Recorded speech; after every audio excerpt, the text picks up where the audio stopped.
Short video আমি দেশবাসী বন্ধুগণ, আমি ক্ষুদ্র জ্ঞান ভাণ্ডার থেকে দুই চারটে আলোচনা করতে চাই। আমি অত পড়িয়া সাধু নই, আমি শুনিয়া ক্ষুদ্র জ্ঞান উপার্জন করছি বা অনুভব করতেছি।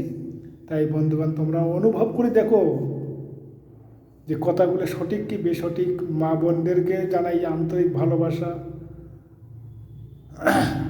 ভাই ছোট ভাই বোনদেরও আন্তরিক ভালোবাসা জানি। সাধুগুরু বৈষ্ণব চরণেও ভালোবাসা, আন্তরিক ভালোবাসা হলো আমার প্রণাম হলো। যদি ভালো লাগে চ্যানেলটাকে সাবস্ক্রাইব, যদি ভুল ত্রুটি হয় ক্ষমা করবেন। সেটা কীরকম আলোচনা? এই ক্ষুদ্র জ্ঞান ভাণ্ডারের দেখো, মা বোনদেরকে নিয়ে দুই চারটা আলোচনা করব। মা বোনদের, মা হচ্ছে লক্ষ্মী। মা লক্ষ্মী যদি স্বামীকে ভজে তাহলে মা লক্ষ্মী আশীর্বাদ করে। তা মা লক্ষ্মী মানে ঘরের লক্ষ্মী। সেটা রূপ যৌবনটা বা প্রেমটা, ভালোবাসা স্বামীকে দিতে হয়, তাহলে মা লক্ষ্মী আশীর্বাদ করে বা সেই ঘরে লক্ষ্মী মা থাকে। তা আমরা এই আলোচনাটা করার উদ্দেশ্য যে যদি বাইরে যান তাহলে জ্ঞানের রূপ ধরে যাওয়া লাগে। মানে কেমন সাজা হয় হোক, ঘোমটা দিয়ে চলতে হয়। মানে অপর পুরুষ পর নারীকে চরণ দর্শন করতে হয়। কিন্তু যেভাবে সাজি, তাহলে কী করি, আমার চরণে যাবে, সেটা সাধু রক্ষা করতে পারে। সাধুর যেটা শক্তি, আলো, সেটাও নষ্ট হয়ে যায়। কারণ ভগবান শ্রীকৃষ্ণ নিজে বলছিলেন যে অর্জুনকে বলছিলেন, অর্জুন এই যুদ্ধ নয়, এই কুরুক্ষেত্রে মাত্র যুদ্ধ নয়, কিন্তু তোমার দেহের যে ইন্দ্রগুলো আছে তার সঙ্গে যুদ্ধ করতে হবে। কিন্তু এটা করতে পারবে না, তো এটা সহজ পন্থা নয়, এটা খুব কঠিন পন্থা। কারণ এই রূপটা যে এমন জিনিস, যখন বাইরে সাজিয়ে দেবেন তখন ওটা কলি, মানে সাধুকেও গাছ করে ফেলায়। সে সাধু চরণ দর্শন তো দূরে থাক, গাছ করে ফেলায়।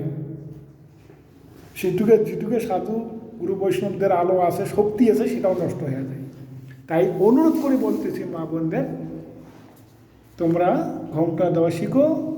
বাইরে যখন যাবেন কোনো সাজার দরকার নাই, ওটা জ্ঞানের রূপ ধরে বাইরে যাবেন।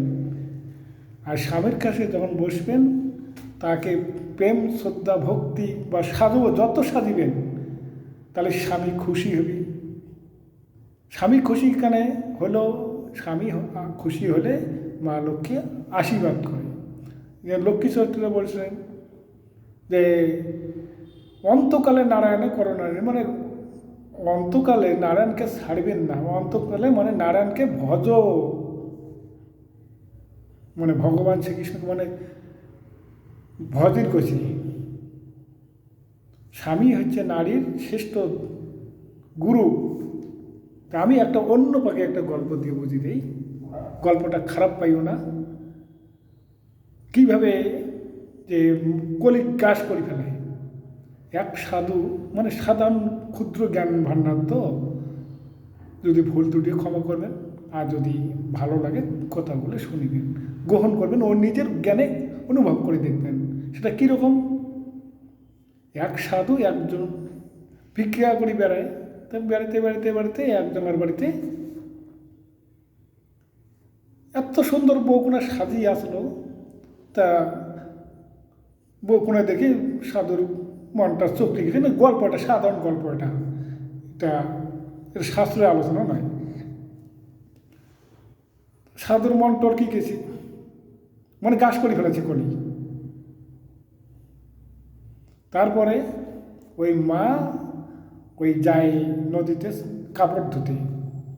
তারপরে সাধু কী করলো, ভাটি পাকে নদীতে, ওই নদী পাড়ে গেল, যায় আর ওই ভাটি পাকে ডুব দিল একটা। তা মা কিন্তু কাপড় ধুতেছে, ওই মা, সুন্দরী মা।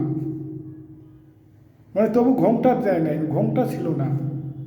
1 নম্বর ঘোমটা হচ্ছে মেন। তা সাধু তখন ভাটি পেকে ডুব দিয়ে এক চল, মানে এটা সাধারণ গল্প আর কি, মানে এক চুল জল নিয়ে জল কষি খাচ্ছে, তোক ধরি পালাম, তোক ধরি পালাম, তোক ধরি পালাম। তখন এলো ওই মা, আরে এটা কি ভাবতেছে, আরে সাধু মানুষ স্নান করিয়ে জল কষি খাচ্ছে, তা এটা কীরকম মন্ত্র, তোক ধরি পালাম, তোক ধরি পালাম। তা তারপরে কি হলো, তখন ওই মা কিন্তু কী করে কাপড় ধুতেছে আর করেছে, আসু জগৎ বাড়ি ধরি মেলা দাড়ি দেখি মেলা, তুমি কত বাড়ি বাপের বাটা অধিকারী। তখন সাধু সাধু বাবা টের পাইছে, এ তো মুখশিল। ঠিকই, মা কিন্তু জ্ঞানী ছিল, মানে ওই যে ঘোমটা দেনে সাজা, ওইটাই ভুল।